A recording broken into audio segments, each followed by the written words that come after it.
안녕하세요. 2년 전에 있었던 사연을 들고 찾아온 건 어제 우연히 전 남편을 길에서 마주쳤기 때문이에요. 얼굴이 참 딱하게 되었더라고요. 남편과는 지인을 통해 만났습니다. 남편은 자영업자였고 저는 평범한 직장인이었지요. 1년간 연애했고 별탈 없이 결혼까지 하게 되었습니다. 결혼 당시만 하더라도 남편하고 사이는 좋았어요. 그러다 사이가 틀어진 건 친정어머니가 사고를 당하시면서입니다. 자기 부모 안 불쌍한 자식이 어디 있겠습니까만 저희 어머니 정말 고생 많이 하셨거든요. 그러다 몇 년 전 마지막이라고 시작하신 식당이 그런대로 대박이 나서 이제 숨 좀 쉬고 살겠다며 기뻐하셨지요. 딸도 시집 보냈겠다. 노후 준비도 다 되어 있겠다. 이제 아무 걱정이 없으시다면서요. 그런 어머니께 여행이라도 다니시는 건 어떻겠냐고 권한 건 바로 저였습니다. 어머니의 연세가 70이 넘은 상황이었기에 직접 운전을 하시는 것보다는 관광버스로 여행을 다니시는 게 좋겠다고 한 것도 저였어요. 그래서 어머니가 탄 관광버스가 전복되었다는 이야기를 들었을 땐 이 모든 게 제 잘못인 것 같아 미쳐버릴 것 같대요. 사람들은 그래도 죽지 않고 살아계신 게 어디냐며 저를 위로했지만 어머니는 예전의 모습으로 돌아오지 못하셨습니다. 뇌에 큰 충격을 받아서 치매 증상을 보이기 시작하셨거든요. 그리고 그 진행 속도는 제가 예상한 것보다 훨씬 빠르더군요. 딸인 저를 제외하곤 그 누구 하나 제대로 알아보질 못하셨으니까요. 하루가 다르게 나빠져가는 어머니를 지켜보는 건 너무나 고통스러웠고 저는 남편과 상의 끝에 어머니를 집으로 모셔야겠다고 생각했지요. 하지만 흔쾌히까지는 아니더라도 이해해줄 거라 믿었던 남편이 보인 반응은 차갑기 그지없었습니다. 제가 어머니를 모시고 오고 싶다 하니 생각하는 척도 하지 않고 단칼에 싫다고 거절을 하더라고요.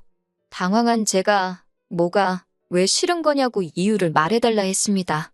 내가 당신 불편하지 않게 최대한 조심하겠다 하니 남편이 한다는 소리가 불편할 것 같답니다. 저는 다시 한번 뭐가 그렇게 불편할 것 같냐고 물었고 남편 입에서 나온 말은 충격적이었어요. 우리가 아직 신혼부부인데 장모님이 와 계시면 아이는 언제 만드냐입니다.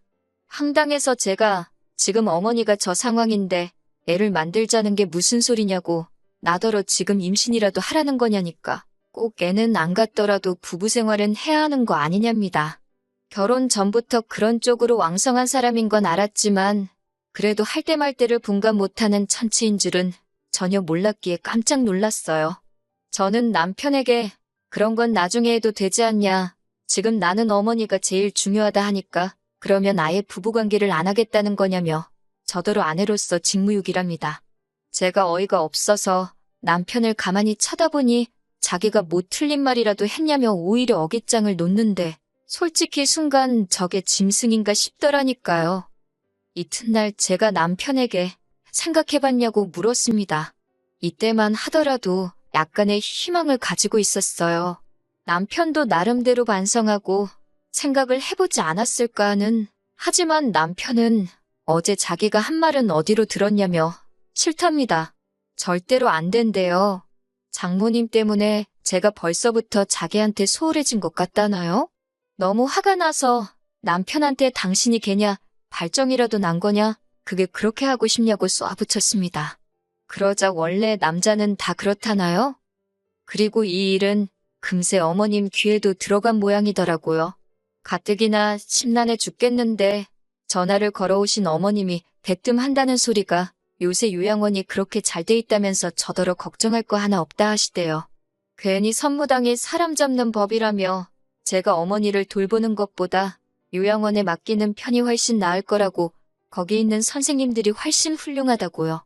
듣다 못한 제가 그러면 어머님이 나중에 아프셔도 요양원으로 모실 거냐고 물었습니다. 그러자 어머님께선 당황하신 목소리로 그건 또 그때 상황 봐서 정해야 하지 않겠냐고 그러셨어요. 제가 지금은 무슨 상황인데 저희 어머니를 자꾸 요양원에 모시라 하시는 거냐니까 아니 네 남편이 불편하다는데 뭐가 그렇게 말이 많냐고요. 그러면서 하신다는 소리가 집에 아픈 사람이 들어와 있으면 재수도 없고 어쩌고 저쩌고 그리고 이제 저는 친정어머니 딸이 아니라 시어머니의 며느리고 남편의 아내랍니다. 최씨 집안으로 시집을 왔으니 최 씨 집안 사람을 먼저 챙겨야 한다나요? 그리고 당신도 기다릴 만큼 기다렸다며 빨리 손주를 안고 싶다고. 솔직히 남편이나 시어머니나 둘 다 똑같구나 싶어서 상대하기도 싫더군요. 결론부터 말하자면 저는 결국 남편도 시어머니도 설득하지 못했습니다. 대신 친정어머니를 저희 집에서 20분 거리에 있는 요양원으로 모시고 왔어요. 진작에 이쪽으로 모시지 않았던 건 자꾸 장소를 옮기는 게 환자인 친정어머니한테 무리가 될 수 있다고 들었고 곧 저희 집에서 모실 수 있을 거라고 믿었으니까요. 아무튼 그래도 집 근처로 모시고 오니 마음이 한결 가벼워졌습니다. 이후로 저는 퇴근 후 매일같이 요양원에 들려 1시간씩 어머니와 시간을 보냈어요. 남편은 제가 집안 살림을 소홀히 한다는 둥, 바람난 여편네랑 다를 게 없다는 둥 온갖 폭언을 일삼았지만 걔가 짖는구나 하고 무시해버렸지요. 솔직히 말하면 처음에는 막말을 퍼붓는 남편이 믿고 야속하고 그랬는데 그것도 나중엔 뒤꿈치에 굳은 살처럼 익숙해졌는지 별 생각이 없어지더라고요. 그냥 또 저러는구나, 또 떠드는구나, 대수롭지 않게 여기게 되더라니까요. 한편 병간 후라는 게 사실 마음만으로 되는 건 아니잖아요. 어머니의 요양원 생활이 시작되고 처음 1년은 제가 개인적으로 비상금 용도로 모아놓은 돈으로 충당을 했어요. 그런데 생각보다 요양원 생활이 길어지니까 슬슬 쪼들리기 시작했지요. 더는 방법이 없다 싶어서 고민하던 중 어머니의 재산을 처분해서 충당하면 어떻겠냐는 누군가의 조언을 듣게 되었습니다.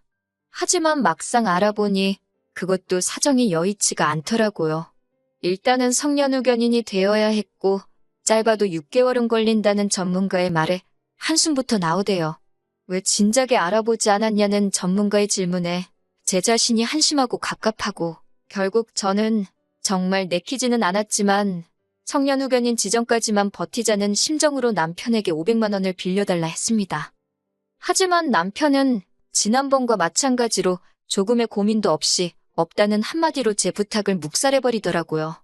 제가 그러지 말고 빌려달라고 후견인 지정만 되면 바로 돌려주겠다 하니 그러다 지정이 안 되면 어쩌냐며 그리고는 한다는 소리가 부부관계도 안 하는데 우리가 부부가 맞냐입니다. 자기가 마누라가 있긴 한 거냐며 이건 뭐 총각대만도 못하다나요? 저더러 뻔뻔하다며 자기한테 돈 맡겨놨냐고 빈정거리대요. 이런 말까지 들으니 저도 이러면서까지 결혼 생활을 유지하는 게 맞나 싶더라고요. 치사하고 더럽고 수치스럽고 결국 그날 밤 남편에게 이혼하자 했습니다. 그러자 남편이 저를 바라보더니 이것 보라고 돈이 급한 게 아닌가 보다며 저더러 서류를 준비해 오래요. 이혼해주겠다고요. 하지만 바로 남편에게 이혼 서류를 들이밀지는 못했어요. 물론 마음 같아선 당장이라도 이혼을 진행하고 싶었지만 성년후견인인지 뭔지 그것도 진행을 시작한 상황이었고 그 와중에 어머니의 건강은 급격히 나빠지고 있었으니 정신이 정말 하나도 없었거든요. 그래서 일단은 중요한 것부터 하나씩 해결하자는 마음으로 이혼을 잠시 미루게 되었지요. 그렇게 한 두어 달쯤 지났을까요? 어머니께서 폐렴 증세를 보이시더니 그대로 기력을 회복하지 못하시고 돌아가셨습니다. 다른 사람들은 치매에 걸려도 10년이고 20년이고 산다던데 왜 친정어머니는 그 몇 년도 버티지 못하시고 서둘러 떠나신 건지 하염없이 며칠을 눈물로 보냈습니다. 이럴 줄 알았으면 회사고 뭐고 관두고 하루라도 더 어머니랑 시간을 보낼 걸. 이럴 줄 알았으면 남편이 뭐라고 난리를 치건 어쩌건 무조건 집으로 모시고 올 걸. 죄책감에 밥 한술 넘기기가 어려웠어요. 어머니의 장례를 치르는데 남편이 상주 노릇을 하겠다길래 됐다 했습니다. 어차피 이 이혼 이야기까지 오가는 마당의 상주는 무슨 장례에도 오지 말라고 했어요. 그래도 어쩐 일로 장례식에 와서 꾸역꾸역 자리는 지키고 있더라고요. 하지만 그 검은 속내를 알아채는 데는 오래 걸리지 않았습니다. 어머니를 그렇게 보내드리고 집으로 돌아온 지 이틀째 되던 날이었어요. 남편이 뜬금없이 상냥한 목소리로 많이 힘드냐고 묻더라고요. 상대도 해주기 싫어서 한번 쳐다보고 말았습니다. 그러자 제 눈치만 살금살금 살피던 남편이 이제 슬슬 이것저것 정리해야 하는 거 아니냐고 그래요. 저는 이혼 이야기인 줄 알고 걱정 말라고 곧 서류 가지고 올 거라고 했습니다. 그러자 남편이 그게 무슨 소리냐며 일단은 장모님이 남기신 재산 같은 것부터 알아보랍니다. 자기가 같이 알아봐 주겠다면서 그런 건 여자 혼자 하는 게 아니라나요? 순간 등골에 소름이 쫙 끼치는 게 제가 개수작 부리지 말고 이혼할 준비나 하라 했습니다. 그러자 남편이 우리 다툼의 원인이 장모님이지 않았냐. 그런데 이제 장모님이 떠나셨으니 우리가 다툴 일도 없을 거라며 이혼은 하지 말자더군요. 미친 쌍욕이 절로 나왔습니다. 저는 남편에게 친정어머니랑 관계없이 너 같은 인간이랑 살맛대고 못 산다고 했어요. 보기만 해도 소름이 끼친다고요. 그러자 자기가 순순히 이혼을 안 해주면 어쩔 거냐입니다. 그래서 저도 무서울 거 없다고 소송하자고 맞불을 놨지요. 또다시 남편이란 자식이 실실 웃으면서 한다는 소리가 소송하면 장모님 재산 자기랑 나눠야 되는데 저더러 괜찮겠냐입니다. 어이가 없어서 알아보려면 똑바로 알아보라고 했어요. 상속재산은 너랑 안 나눠도 된다고 멍청한 건 답도 없다고 사부치면서요. 하지만 남편은 자기가 조금만 노력하면 제 마음을 돌릴 수 있을 거라고 믿었는지 되도 않는 아침상을 차리질 않나?